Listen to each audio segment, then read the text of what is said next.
Hello and welcome to Virtual Sunday School. I've missed seeing you guys on Sunday. Like I said in my last video, yes, this is the same day. I'm wearing the same shirt, but I'm probably going to send it to you on a different day. So anyway, I just wanted to touch base because we kind of dropped off talking about forgiveness in Sunday school, and I wanted to come on here and just continue to tell you about it. So we're going to talk about forgiveness, and one of the things that I'm going to talk about is the story that Jesus told whenever he was walking around hanging out with people. So all the time people were following him around and chit-chatting and trying to get like all the information from him and get all the answers and stuff like that. And so sometimes religious people, so the Pharisees, they were trying to get people in trouble or trying to prove that they were right or whatever. And so they really just wanted to follow the rules and prove that they were following the rules. And Jesus wanted them to know that it was about a relationship and it was about loving people. So one way that he kind of showed that is through this story about the lost son or the prodigal son. And it's found in Luke 15. I'm going to be reading it from the Jesus Storybook Bible because it's one of my favorites. And so I'm going to read you part of it and then we're going to stop. And then we're going to do the next part the next week. Okay, so it's going to start like this. It's called Running Away. Jesus told this story about a boy who ran away. Once upon a time, there was a boy and his dad. So, there's not a picture of that yet. Now, one day, the boy gets to thinking, maybe if I didn't have my dad around telling me what to do and what's good for me all the time, I'd be happier.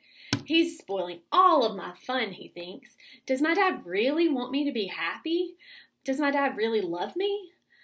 The son never thought of that before, but suddenly he doesn't know. He really starts to question it. So the son goes to his father and says, Dad, I'm better off without you. I can look after myself. Just give me my share of the money. So basically he was kind of saying like, hey, Dad, when you die, like you would give me money, so just go on and pretend like you're dead and give me my money now because I want it now. It's not worth being around y'all and all of that anymore. And his father is sad, but he won't force his boy to stay. So he gives his son what he wants. The son takes the money and goes on a long, long journey to a far-off country. So there's Dad waving by, and the son is like, see ya. Took all the money. And everything's wonderful and perfect for a while. He can go wherever he wants and do whatever he wants and be whoever he wants. He's the boss and he's free, which sounds pretty good. I mean, sometimes. Sometimes he gets a strange, hungry, homesick feeling inside of his heart, but then he just eats more or drinks more or buys more clothes or goes to more parties until it goes away. He just tries to hide those feelings. So there he is going on a far off place. And there he is hanging out and partying and doing all the things he wants to do. But soon his money runs out, and so do his friends, probably because they were just around for the money.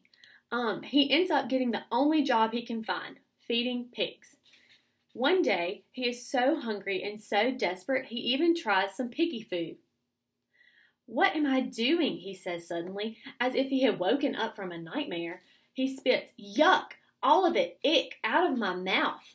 My father is rich, and here I am in a pigsty eating piggy food. He wipes his mouth and dusts himself off. I'm going home. There he is with the little pigs eating piggy food. For my younger watchers, what does a pig say? As he starts for home, though, he begins to worry. Dad won't love me anymore. I've been too bad. He won't want me for his son anymore. So he practices his I'm sorry speech. All this time, what he doesn't know is that day after day, his dad has been standing on his porch, straining his eyes, looking into the distance, waiting for his son to come home.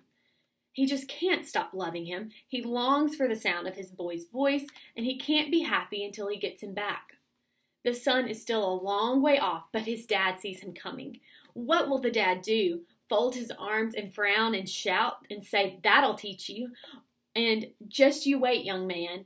No, that's not how the story goes.